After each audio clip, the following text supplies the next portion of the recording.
Welcome Yo, again to one of our Landa talks, edition number 25, which is exciting. We have a wonderful guest with us, Alex Souza, who's not only a member of LC3 pretty early on, but also has been extremely generous with his time, already being a mentor for Landa community about 3 times. So yeah, welcome again, Alex. This is going to be a great space for others to get you to know your story. Alex, I don't know if you can tell us a little bit about your background as a six-time impact founder to teacher to speaker, now doing inner work for founder. Can you tell us more about that story? of course, Chico. Thanks again for the space. Hi, everyone. I'm glad to be here. So, I think for a big chunk of my life, it was all about social entrepreneurship. And then I flipped into international development work. So that's what I did my master's in. I really wanted to get the other side of. So I studied business as an undergrad, and I wanted to really understand how to improve quality of life. And that chunk took me to 6 different countries where I started 6 different businesses in 6 different industries with 2 exits. And then I think like the most pivotal point was I became a first time dad of twins, eternal twins. And that was when I was starting my last venture. And I actually received the first investment check the day they were born. So I was like, okay, this is a good sign. This is happening. And then Silicon Valley Bank imploded, and that happened. And my startup could not. We weren't able to finish raising our pre-seed round. And that's when it hit me, and I'm like, okay, so I'm in a point of my life where I have the highest level of responsibility, and my company just went bankrupt, and I have to start fresh again. And so I started writing, and I started writing a lot just to kind of like get my own kind of like just to walk with myself through that process. And then that kind of gathered an audience. And I started writing a lot on LinkedIn as well. It was a newsletter and it was just stuff on social media. That turned me into a top voice about entrepreneurship. And then slowly but surely somebody knocked on my door and said, hey, I read an article of yours. I'm going through a very deep mental, personal, and professional crisis. I think you can help me. Okay, I don't know, maybe I can. And I remember that day I put together like a PDF, a one pager on how I could coach this person, basically, right? On Canva, I sent it to her and she hired me. And that's when this new journey of my life started, where I was just slowly trying to figure out how to help entrepreneurs navigate the very tough life of being a founder, some of them being parents and all the uncertainty that comes with it. But I realized that we weren't talking about business stuff. We were talking about personal stuff. And that's when I put the existential lens on it. And I started to reconnect with all the previous professional experiences to the point that I created a 6 month program, which is called Unfuckable. And that helps you radically discover, heal, and evolve your true authentic self within the realms of business and leadership at large. And so that's kind of like the life story in the nugget. Beautiful, beautiful. And I was going to ask about your how you landed your first client, but you already told us a little bit about that. And one thing you discuss pretty often, Alex, is invisible enemies, right? So let me start with that. Can you please just define what is invisible enemy and what are the common invisible enemies you're seeing across your clients lately? Yeah, it's a great question. I'd summarize the invisible enemies, all of them, just under one main invisible enemy, which is your mind. Okay. And so there's like this thing that I've discovered, which is as if when we were born and we just get dropped into this beautiful planet, we're all very well spoken in 2 languages: the mind or the mental language or the rational language, and also the self, the essential language, right? And we speak both languages. And if you ever spend time with kids, you will see that. Now they don't care about the past or the future. They're living full in the present. They have a very natural exploration of their emotional state. They can go up and down and all around in a matter of seconds. And they're overall happy and well-being, holding everything else constant. You know? And then in around 7 years of age, our mind starts to convince us that the world is a scary place, that you can't do it on your own, that you have to kind of like stop believing in the essential magic, right? Because it's scary place, we gotta grow up. And that's where the what I call the original trauma happened, right? We can all have different traumatic experiences depending on our life history. But the original trauma, the first trauma that we all share is that disconnection from the authentic self. And so the mind takes over. And that's when the mind plays all her dirty tricks. Mind you, she loves you. Your mind has been designed to help you and she wants you to survive. But she's a tricky little enemy. Why? Because she can't design her own destruction. And therefore you can't really trust her because it's like if she was the judge, the jury, the lawyers, and the entire legal system at the same time. So she can convince herself that she's always helping you when she's not. And so she comes up with all these invisible enemies, right? Which are limiting beliefs, are defense mechanisms, which are survival strategies that she just designs and comes up with so she can convince you that you need her to survive. And then that happens for years. And then suddenly we were checking all the boxes and everything's okay in I guess our relationships and our jobs, but we feel disconnected. We feel lost. We feel that we're but we keep on, tripping over the same stones. And it's like we can't find a way to navigate through that madness. And it's all about understanding how to see all of these tricks and games that your mind plays with all her cool invisible enemies, and then be able to, just observe them, trickle down that noise, and start to speak the language of the authentic self again, and listen to that music, and that's the existential dance, right? For me, existentialism is the fruits of the being, right? And your life is the fruits of your doing. So you have to put that in priority, and they're invisible enemies because there's a matrix of learning what you don't know, what you don't know, and then what you don't know, you don't know. And that's the space where the mind operates. You don't even know that you don't know about these invisible enemies. So how can you fight or win against an enemy that you don't even know where it is or how he or she operates, right? So that's the important work that I help my clients rediscover and reconnect in themselves. Beautiful, beautiful. Yeah, I totally see that. And then I wanted to go pretty hard, but let's get personal for a moment. And can you tell us maybe a little bit more on what was your own invisible enemy, right? Like the one that you had to face, the one that you had to overcome in any point on your journey, but the one you remember the most. So the one that shaped me the most was my father abandoning the family. And so it's very interesting because when these traumatic experiences happening, which is different from the original trauma that I mentioned, the brain starts to fabricate what I call these mirages. And mirages are the brain convinces you that you can solve that problem that you have on the inside, on the outside, and with someone else, right? So it like fabricates these labs where you think that you're doing the exact same thing, but you're not, and Mm, you're just like getting deeper into that mud. So and it's a good thing and it's a bad thing, right? Because that's what led me to do all these entrepreneurial endeavors. So what I realized and like what I help my clients understand is their mental operating system, right? That sort of like the entire circus that your mind, and it has these four components. It has trauma, it has a limiting belief, it has a mechanism of defense with survival strategy, and then it has your personality traits, right? The mask that you wear with yourself, with others, and with the world. And so for me, the trauma was abandonment and neglect, right? And that led to this limiting belief, which is I'm not good enough, right? Because if your father abandons you, then you get that message of, I mean, they're not the people that are supposed to abandon you, right? So you're worthless, you're worth nothing. And then that made me go on this very intense journey of being an overachiever and trying to win all the external accolades that I could win, right? And there's a reason why I went to 6 different countries, why I went to Rwanda, to Uganda, to Bhutan, to Brazil. I mean, being an entrepreneur is just hard enough in the corner of your house, right? Why do you have to put on the extra mile of effort, right? And it was me screaming to my dad, Dad, can you look at me? Am I good enough now? Can you love me now? And then finally, so that was overachieving. And people pleasing, right? And I became a people pleaser and a solver. And that was my mask with the world. And what I ended up doing was finding a profession that allowed me to do that, a social entrepreneur who's solving social problems.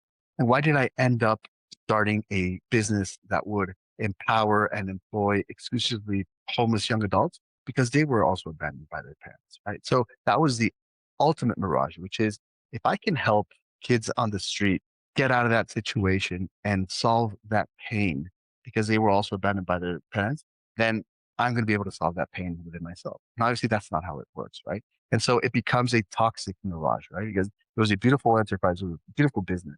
It showed me a lot, but I it was like a drug. I couldn't disconnect from it because it was so important for me be able to solve their issues because I thought it was solving my own. So that's how these things work. They dictate actions, they dictate behaviors, they dictate attitudes that you don't even know are happening. And that's when you stop and you see the picture. And then when I healed that, and I was able to reconnect with that same profession, but from a different point of view, one that it's not all together. It's them, it's me, and we can do this from a point of harmony and of well being. Makes sense. And you mentioned overachiever, and again, it's like it's very clear. Anybody who sees your profile, it's gonna think like, "Oh man, this guy is like impressive," right? But looking back at your journey, I guess, like with the 6 companies, exits, whatever. One thing that struck me and I wanted to hear your insights on was maybe one lesson that you can hear that you learned actually the hard way on these companies, and just like all the systems that you built that actually guides your work with founders today. Which again, they're usually very like specific, one-to-one, personalized, but maybe share one lesson that you apply from these exits, the whole story of on founding companies, with how you do work with them one on one. Yeah, I think the main lesson is, and it has like 5 points, right? Which is for me, starting a business and living your life are very similar endeavors. And that's how I talk to my clients in terms of how they can approach business, right? And how can they approach their professions? Because they're very similar and they have very similar pillars. Number one, both life and business, there is no purpose that comes with it, right? It is your responsibility to inject or create or find that purpose. And two, you control absolutely nothing. Maybe 2% of what it's going to happen to your business, what's going to happen to you in life you control, right? So it's that type of journey. Number three, it's full of uncertainty, meaning neither life nor business comes with a plan. It's not like this is what you're gonna do next. No, you're just figuring out as you go along. And it's all about the journey, not the destination. So it's about the process and the experience. And we forget about that all the time, right? Because we're on the mind, we're on the rush. It's all results driven. It's all about the destination. And we forget about the process and about all of these things. So when you look at life and you look at business and you can radically accept those 5 pillars. For some people, it's really, really hard, right? Because people love to be in control and people hate uncertainty. And the other one I forgot to mention was there's just a lot of risk, right? You're either in business and in life, you're always trying to avoid death, right? Be it you're running out of money or be it you're just trying to cross the street and not get run over by a car. Like we're trying to minimize the risk of death. And so when you look at it from that lens, life and business, they become more whimsical in the sense that they're lighthearted. You have a playful relationship with your life. You start to take things a lot less seriously, right? And so it's all about, can you divorce yourself from the result, that result that you are so passionately driven for? Can you divorce yourself from that so you can marry the process itself? That's a very vulnerable, very brave choice to make, right? Because it's letting go of all those things that you don't control. And in that space, which is a scary space, therein lies the most powerful state that you can ever be in, which is that state of surrender to all that is business and all that is life. Put a smile on your face and you become unfuckable in that sense.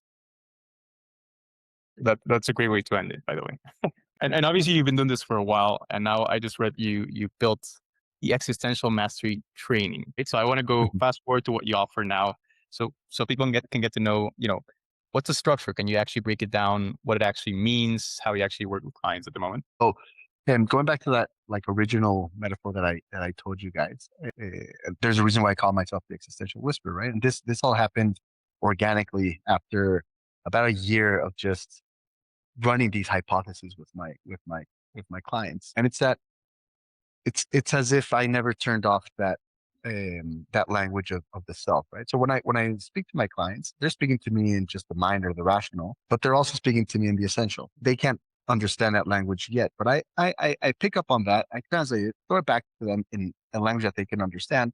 And so basically, I'm just like translating the words and the messages that they've been trying to tell themselves, and I help them listen to them and I help them understand it. So in a nutshell, what I help my clients do is I just help them come back home. And Mm. coming back home means come back to that true authentic self, that the the form of being which is when they were the most free, the most pure, and the more fulfilled with themselves, and restructure their life from that, right? And so it's a 3-step program. It usually takes approximately 6 months, right? It's intensive. It's one-on-one. It's one-on-one session once a week, and a lot of homework and a lot of great rituals that I work with. But basically, it's radical self-discovery, radical healing, and radical evolution. So the first step, which is radical self-discovery, I help them discover their mental operating system. So what I just mentioned, all these invisible enemies. Let's look at your traumas. Let's look at how those created limiting beliefs. Let's see how that creates then defense mechanisms and then your personality pro. Let's understand the circus first, right? And that's what I call the process of drawing out your cactus, right? Let's look at your cactus and let's put a name to all those spiny little thorns that you didn't even know were pressing you and were like there are drops of blood everywhere, right? It's your like landmine. There's landmines everywhere. You don't even know whether it's going or why they're going. It's a map of all of that. Then we go into stage two, which is radical healing.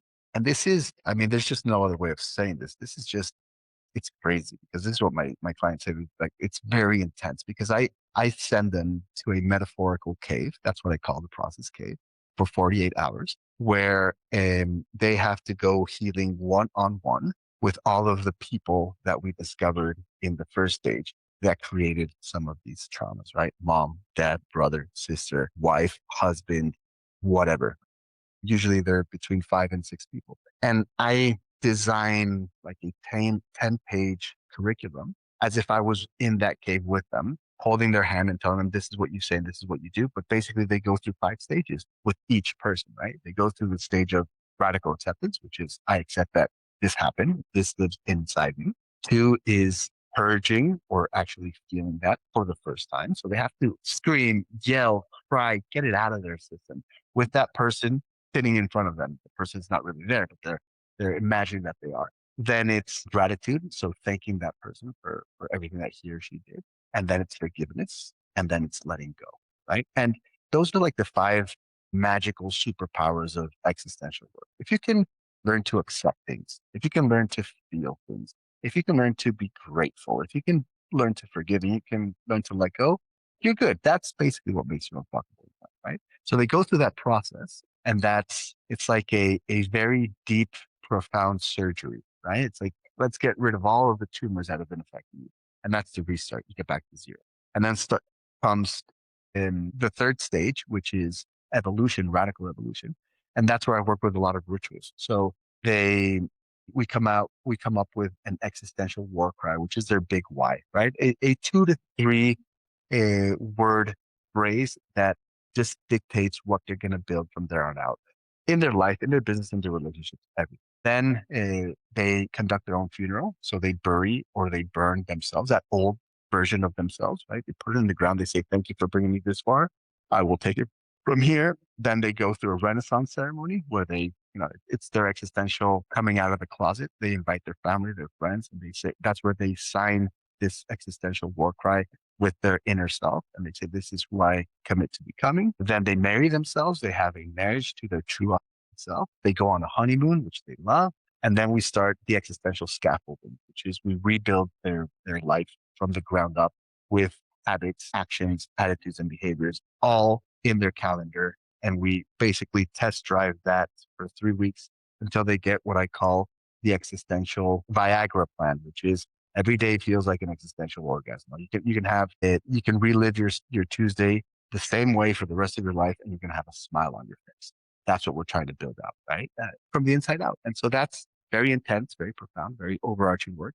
And in addition to that, I offer the co-founder as a service role, which is basically on those one-on-one sessions, you can bring to the table whatever it is that's affecting you. And sometimes it's the conversation with one of your partners, or sometimes it's having to fire someone. So I become a very close confidant in the sense of we're like building your business together, but I'm not in your splash zone. You can talk about whatever you talk about. So I don't take control or equity of your enterprise, but you do feel as if I'm the closest person to you because you can say whatever you need to say. So it's a very valuable, like all inclusive work that I offer. Makes sense. And obviously, you've worked with founders in different stages and industries. Is there any type of person that you would say is not a fit for these kind of programs? I'm curious. So what I've learned and kind of like the program itself has evolved also because of of the types of clients that are coming to me now. At the beginning, it was just like founders, right? And that was like my entry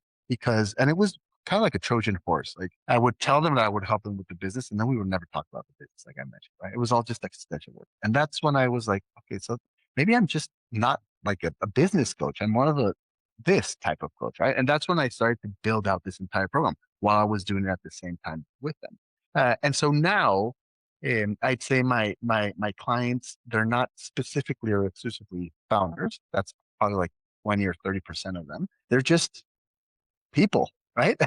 And I have clients that are 60 years old. I have one that is 66, another one that is 55. Like they're in a stage of life that I haven't even experienced, right? And they're business owners or they're high ranking C-level employees. But it's not just the founders thing. It's right now it's people that have been, and all of them I want to add that they've all had previous work with therapists. They've all had previous work with coaches. Many of them, when they start working with me, they still have other therapists and other coaches. And it's people that have looked around, all around, and they still haven't found the answers, right? And Mm, most of them, they tell me it's amazing how in 2 sessions with you, I can solve stuff that I haven't solved in maybe 10 years of therapy. Why? mm, Because I'm not a certified coach. I'm not a certified therapist. Everything that I share with them, I designed in my own existential canvas first. So I take like a shortcut. So, but that being said, I do have four sort of non-negotiable traits that I tell my clients, listen, if you have these four things, then this program can work for you. And if you don't have them, then I will be very happy to say, listen, I'm going to fire you as a client. We can't continue working together. And I've done that before, and I do it with a smile on my face because we have to take care of the program. Number one is they have to be hungry, right? Which is if I want their transformation more than they do, it's not going to, they got to be really hungry, right? So and there's a few different ways you can really evaluate that hunger. Number two is full surrender, right? It's just like an alcoholic going into AA and saying, listen, I'm an alcoholic. I need help. I want to get rid of this thing. It's that full surrender. It's not giving up, it's giving in, right? And I tell them, you're just gonna have to drink the Kool-Aid. You might not understand existentials. You might not understand what I'm saying. You're just gonna have to take that leap of faith. I need you to take that step. Number three is compassion, because I have a very hard work of being the mirror and showing them the hard stuff about themselves that they haven't been able to see or don't want to see. So they have to treat the program with self-love and self-compassion. It's always a love story. It's always, this is what you did to survive. That doesn't mean you're an idiot. It just means this is what you did to survive. This is what you had to do, right? And number four is humor. I use humor to lubricate the hard core existential truth that I have to tell them. So if they're willing and able to have a good time during those sessions, that's all they need. And they don't have to have all four of them all the time, like in 10, but they have to try and have them. And I make them sign a contract with themselves that they're going to do an existential all in. And that's what I call getting into your existential gym, which is just go in there and do the reps. And every single day you try. That's why it's called mastery and not perfection, because you're just trying to get better. You're never going to get there. That's life, and it's okay. beautiful, beautiful, beautiful. And thanks, Alex. And then, as you probably know, most of our community are just starting out, and I can compare that to just like a new time founder, like a first time founder, right? You're offering, a service or a product. It's just usually yourself, and that probably comes with common threads that you've probably seen. So you've probably worked with first time founders. Is there anything that you'd like to share with this audience, especially for the folks who are just starting out? Is there any sort of cheat sheet on how to identify those common invisible enemies and how to deal with them? Well, the first thing is it's hard to identify them by yourself, and because we're not wired to be able to see them for ourselves, right? So I would definitely say, listen, you've got them. It doesn't matter if you can see them or if you've got them, and try and find some type of guide or person that can help you discover them, right? So I'd say that's my biggest tip. Listen, just assume that you've got stuff that you can work on. And if you can work on it, then your business is going to be better, because business at the end of the day is just a result of humans coming together to do things. And if those humans have more awareness than inertia, then we're better off. So that's what I would say. And it's for first time founders, I'd also say, guys, I mean, it's like I can't remember how many times I've had to reinvent myself from zero, right? And for a lot of people, it can be very scary. And for me, it's very liberating. It's how many times can we get that blank canvas, right? And you guys right now, it might not be a blank canvas. It might not be from zero, from the ground up, but it is a new canvas, right? And it should be treated as something very exciting, as a journey of self-discovery at the end of the day. And I'd recommend there's two ways of always going about things. The first way is like try and copy what other people have done and try and figure out and like reverse engineer and hack your way through what the biggest hits of others have been, and like sort of like an intellectual conceptual strategy type of way of approaching it. And then the other one is go have fun, go make it chaotic, make it for you, and trust that you're going to be able to discover your own magic in that way, because you can do both at the same time, but they do like kind of ride in opposite directions, right? So if you're just trying to make it sort of like conceptual and intellectual, you might not ever find that beautiful, unique spark that makes you you. So I'd say this one is the one that you can always do, but the one that is unique, you, that one you can always do if you can only do if you choose to. So choose to do that one, and then you can just structure the magic, but don't try and put magic into the structure. Try and put structure to the magic and have fun with it. At the end of the day, like I mentioned, it's life and business. It's just a wild ride. I feel everybody here is on LinkedIn. Most founders, they just wear their hustle, their burnout, almost like like as a badge of honor, right? So Mm. I want to hear your thoughts on how you help these folks, for example, that are in that mindset, if from that mindset into something maybe a little bit more sustainable, more grounded, more true to themselves. Ooh, it happened to me as well. And it's just sad when you look at it, because I think we all go through it because it's kind of like the normalized version of the startup hero, right? It's you against the world, and don't eat, don't sleep, don't drink, don't take a shower, don't have healthy relationships, don't take care of your body. It's like everything for your startup, and you go through that, and then you're miserable, right? And I can say, and many of my clients have mentioned the same because they've gone through that, as quickly as you can like get out of that mental mess, the better. And it's like you have to mature from it, but kind of like a rite of passage. And what I help them understand is, guys, that's just all noise, right? It's all noise. And I help them understand that success, you don't pay for success with well-being. You pay for success with effort. Effort does not go against your well-being. It's just effort, right? It's not with well-being. But we have it all wrong because as a society, we've always been trained to prioritize the doing over the being, but prioritize life over existence, prioritize the mind over the self. And many times we sacrifice the self in search of whatever it is that's on the outside. So it's just reconnecting and saying you can have both. And the existential work is, the key word is and. It's never an or. The existential work is everything can fit into it. So you can have an amazing business, and you can be happy, and you can have quality time with your family, and you can have health and be okay. But it's like they forgot that that was a possibility, right? It's just like read that chapter of the book too, and make sure that that happens before it's too late and you're hospitalized. And then it was like, shit, I lost my marriage. I lost my friends. I lost my health, and I'm depressed. I'm alone, and I'm miserable. It doesn't have to get to that point. So the ends don't justify the means, because the means are the end. And the only mean that will take you to any end is your well-being. Makes sense. I wanted to close this section maybe with a story. Any stories that come to mind, the one that's really personal to you? Yes, of course. So one of my clients, she had been bullied a lot as a child, right? By her father and by her sister.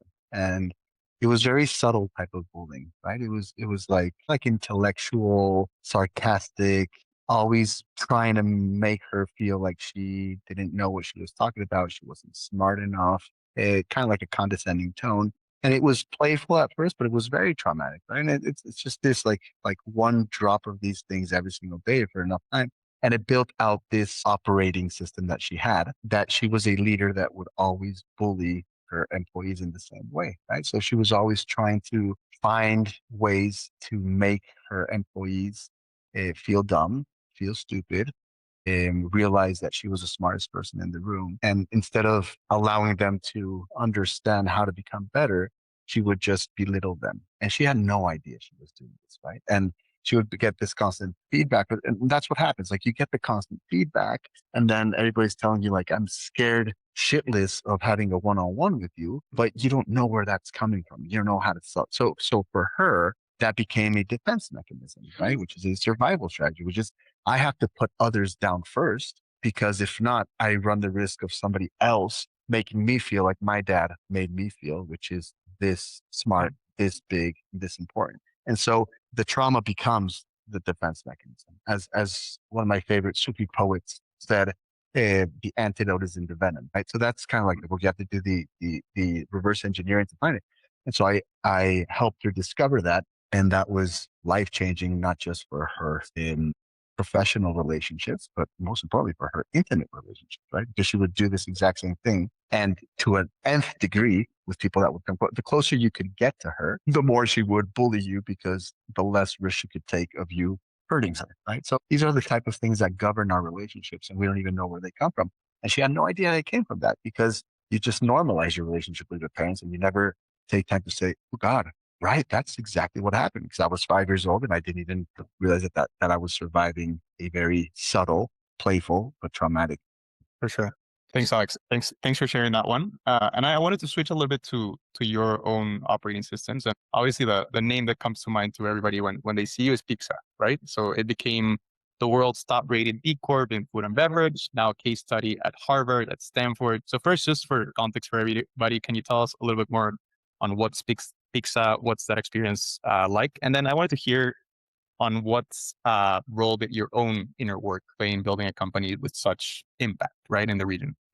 So this was a company that remember when I spoke about my own operating system and why I ended up helping homeless young adults. This is that company, right? So Pizza is a pizzeria chain in Mexico City, and basically what we do is on the product side, we created the world's first blue corn pizza made out of 100% Mexican ingredients. So we have like grasshopper pizza and stuff like that. It's really cool. It's a social enterprise. So what we do is we exclusively hire and empower previously homeless young adults. So they have to be ages 17 to 27, and they have to have six characteristics. They live on the streets, abandoned by their family members, no formal education, a history of drug abuse, a criminal record, and be migrants, refugees, migrants or refugees. So imagine being 17 years old and having those six characteristics, right? Those are the only people that we hire. So we go straight to homeless shelters and we tell them, do you want to come work at my pizzeria? And if they raise their hand, they get a job. No more questions asked. And then they go through a 12-month, very intense empowerment program, right? That has three pillars. The first one is professional development. So they are formal employees, and they have a rotating program where the whole objective is for them to become branch managers within those 12 months, right? A full responsibility in their hands. Number two is social emotional skill development. So it's really like it's easier to take the kid off the streets than the streets off the kid. That's the job, taking the streets off the kid, right? And giving them tools to be able to manage and understand their well-being. And number three, independent living. When they graduate, they move into their own apartment for the first time in their lives and into a better job. And we help them with all of that. There's been 250 kids that have graduated from that program. So it's very radical, very intense. And when I started doing my existential coaching work, what I really realized is that that work started at Pizza, right? Because I designed all of that curriculum. I designed all of the way in which you help kids with that level of capital T trauma. Imagine everything that they are in, and how do you help them change their world drastically, radically in 12 months from the shelter into their own apartment. And I extrapolated it, right? I reverse engineered. I understood what it was that made that program, right? What were the key tricks, the rituals, the practices that we built in this pizzeria ecosystem that I could extrapolate to any human on the planet. Because it doesn't matter if we were born on the streets or in a golden crib, we're gonna experience the same thing from a different perspective, right? The existential tools are the same, right? So that's what happened, and it was that mirage. It was me in the thick of it, trying to really help them, because for me it was my own survival, it was my own story through their eyes, right? And it was very toxic at the beginning, and that's when the burnout came, right? And And I remember I listened to the poetry here. This story is very poetic because when I did this all by myself, which was I mean, you never do it all by yourself, but I was a solo founder, and for like 4 years, I basically ran the show by myself. And then my wife, we were going to get married, and she said, "Listen, we're getting married in 6 months, and I'm not going to marry this version. You got 6 months to just hire people, or close the business and the business was thriving, or hire someone to help you out and do it." Because I mean, I basically worked from Monday to Sunday. I would get home at 1 in the morning and start again. I was possessed again because of the mirage, right? And so I said, okay, brought people over, and then it took me 6 months to train a team of 7 people that were doing all the things that I was doing and that I was doing half-assed. And when I remember this perfect, the moment that I got an email from somebody other than me that had an at pizza.mx, I was like, okay, I'm no longer alone. I can let go. And that day I went to the hospital. And I went to the hospital because I ate one of my own pizzas that gave me salmonella. And it gave me intense salmonella. I spent 6 days just with extreme non-ending diarrhea and vomiting. Imagine what it was. It was just me purging all of the toxicity that I dealt with, everything that I lived through, everything that I put on my shoulders for 6 days. I just spent purging and purging and purging by a pizza from my own restaurant. Right? It's like the poetry and everything. And there started my healing journey. And it took me a year in after that process. I couldn't even walk back into my restaurants because I would start shaking. I would get extreme PTSD symptoms. And that's when all of the work, these rituals of healing, the one on one, all of that I did with myself for that year. And I got myself better and I got myself back to good. And then that's when I became a dad, and I started my other venture. But it took me a year just by myself, just full. I can't come even close to that business. It's in somebody else's hands. Let me heal. Right. So I've been there, and it's very scary. It's very intense. But pizza in a way was the lab, was the perfect ecosystem to build out, to understand, and to really craft a methodology that would help the most extreme profile get out of a situation. And then that is what became the essence for the existential mastery training. Beautiful. Yeah, and sometimes the best mentors are actually in our own home. So yeah, thanks to your wife, because it actually got you here. So thanks for that. Yes, yes. And also, I wanted to touch on one bit that's interesting to me, which you mentioned that you built companies again in multiple countries, right? I think I've heard Uganda, Rwanda, Bhutan, Brazil, Mexico, the US. So yeah, congrats on that, first of all. But how did operating across such diverse contexts actually shape your understanding on what actually drives or blocks success in general? Great question. I did a lot of solo travel as well, and I was always trying to like come to some sort of answer of that question. I was always intrigued by like what joins us, what unites us.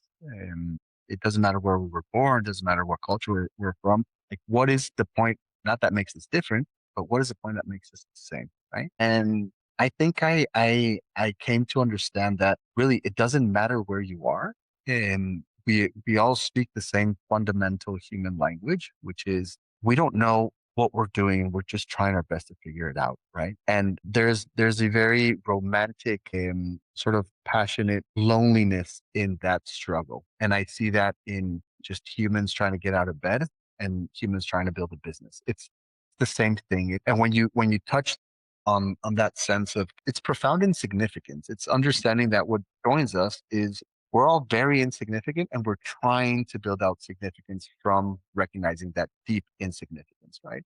And that's what becomes the gas and the fuel and the power behind all of these amazing things that we try to do. Because it's like if we all understood one thing, which is, I guess we all get the same opportunity to just drink our own Kool-Aid, right? And so that's what I found. I found people all over the world that tapped into that beautiful madness of, listen, it's all a big joke, but you can choose to laugh and you can choose to build out your own Kool-Aid. And sometimes it was just people beat people. Sometimes it's in businesses, but that's when you saw the spark in their eyes. People saying, I got it. Like, it doesn't mean anything, but that's what makes it meaningful. And I can choose to leave my mark on this world. That's what I found. And then you extrapolate cultural rituals, and then that makes that country, right? Because it's just added additions of that very particular essential magic. Makes sense. And I only have a couple last questions, guys. So thanks for staying in. I guess one question that I had, Alex, was if you had to bet,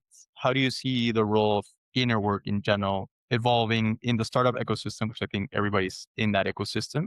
Let's say over the next 10 years. Do you have any bets? Oof. I think my bet is biased, right? Because it's also it has to do with my desire. But I think my bet is that the tide is going to shift in the sense that sort of like the traditional rhetoric has been hustle and grind and just push, push, push until you break. There's nothing more important than your business, right? And I think it's going to change to make sure that you're okay first and then do everything else. Right. So I hope to see that people, instead of trying to get into YC, which is just this accelerator boot camp of it doesn't matter if you die trying, just keep on going. Right. This sort of like SEALs military boot camp training of startup world to fellowships and accelerators are all about, listen, feed yourself well, do some breath work, focus on taking care of your mind, take care of your relationships, fix your trauma, and at the same time, build a business, right? So it's like from the unicorn that we understand right now, which is build a business worth $1 billion, to the existential unicorn, which is build a life worth $1 billion in terms of meaning, purpose, and well-being.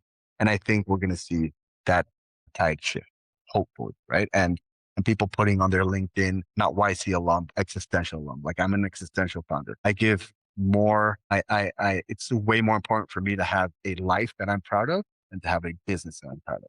Because if you have a business worth $1 billion, but your life is worth zero, then what the hell is the point? I wanted to end actually with a personal one. So, what is a book, practice, or experience that actually fundamentally changed how you see yourself as a founder, or something that you recommend to others pretty often? Hmm. So what I recommend I guess I can answer many parts of that question. Please It's do.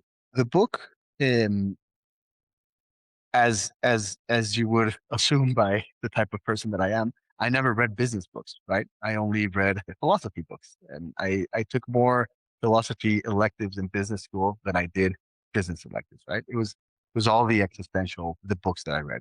I think the one that I like a lot that shaped me a lot was Thus Spoke Zarathustra by Nietzsche. It's all about becoming that overman or that ubermensch, which is that kind of like that unfuckable person that can deal with their life. And I'm not completely aligned with all the things that he said, but it is this man's journey of overcoming. And I think that was very present and strong. And I reread that book a lot, and it's allegorical, so it's very poetic in that sense. From there on, all the pre-Socratics were amazing works because it was just people in that time trying to figure out what is the point of human existence, right? They didn't even have a lot of information about the solar system. Like it was just all these different theories of the soul, right? And how the soul relates to the body and to the mind. And it's like these people that were just tripping out, right? They just had I had to trip out and to be able to understand those deep thoughts, the pre-Socratics is unbelievable. So those are the thoughts disciplines that I like, existentialist and deep philosophical work. And then the Sufi poets, Hafez and Rumi, they're deep thinkers. They had a very magical relationship with the divine. And I think we all need that to establish a magical relationship with the divine, whatever the divine is, because that is a way to come back home. So those are the books. And then the practices that have changed my life, I'd say are one is running. Running is my existential cure. I do it every single day. And I think it can be a different thing for everybody, but it's just something that allows you to get that disconnect and reconnect, right? So some physical activity and then contemplative work, right? Which is how much time am I spending with myself? So I have a lot of tools that I share with my clients that I've designed out of that to do a lot of contemplation. So it's the whole point is, there's two ways of living life and then observing yourself living life and letting those pieces fall into place because we just live a lot, but we don't do anything with what we live. We don't digest. So there has to be time for contemplation and digestion because that's where your own magic comes. That's where you get your insights at when you start speaking your own language. So something that will give you that reconnect and disconnect physical work because you need to connect to the body. And then just deep contemplation work, one-on-one time with yourself. And those are rituals that I've never stopped. And it's the gift that keeps on giving. Man, what a great way to close. Thanks again, Alex, for being here today. This conversation was powerful to say the least, and I'm pretty appreciative of how generous you are with the community. Before we wrap, where can people connect with you? Where can they find more of what you do? Where can they find you? So I'm on LinkedIn. You can find me as Alex Souza on LinkedIn. Yeah, also on Instagram. That's where you'll see most of my content, my videos, my stuff. Feel free to connect with me on Slack as well, and also I'll pop here my cell phone so you guys can have it. And it's in Mexico, so let me just put the country code. Those are the best ways to reach me. And whatever you need or want, please reach out. Thank you so much.